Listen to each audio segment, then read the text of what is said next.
Hər vaxtınız xeyir. Bəli, Vaşinqtonda diqqət mərkəzində olan mövzulardan biri Donald Trumpın İrlandiya ilə bağlı sərt iqtisadi addımıdır. Belə ki, ABŞ prezidenti İrlandiya məsələsində ona qarşı çıxan bir sıra Avropa ölkələrinə 10% gömrük rüsumu tətbiq etdiyini açıqladı.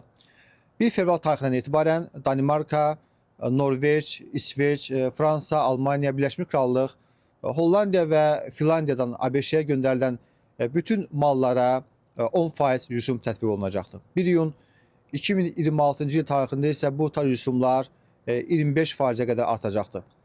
Beləliklə, bu qərar Danimarka başda olmaqla bir neçə NATO və Avropa İttifaqı ölkəsini əhatə edir və Trump administrasiyası açıq şəkildə bildirir ki, bu rüsumlar İrlandiya ilə bağlı ABŞ-nin tələbləri nəzərə alınmayana qədər qüvvədə qalacaqdır.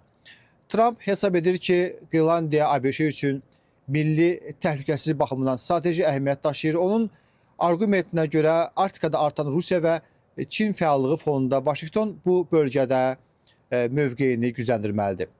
Prezident bu məsələni artıq təkcə diplomatik yox, iqtisadi təzyiq aləti ilə gündəmdə saxlayır.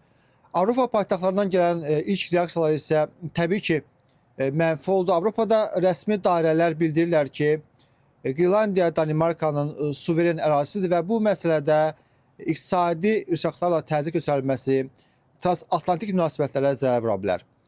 Ekspertlər də hesab edirlər ki, bu addım NATO daxilində ciddi fikir ayrılıqları yaradır və ABŞ Avropa münasibətlərində yeni gərginlik mərhələsinə keçid səbəb ola bilər.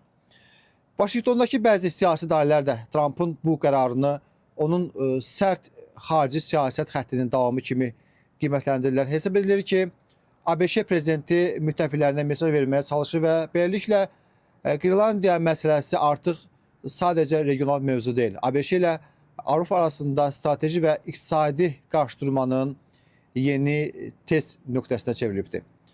Prosesin hansı istiqamətdə inkişaf edəcəyi isə qarşıdakı həftələr göstərəcəkdir. Vaşinqtondan çatdıracağım məlumatlar bunlar idi.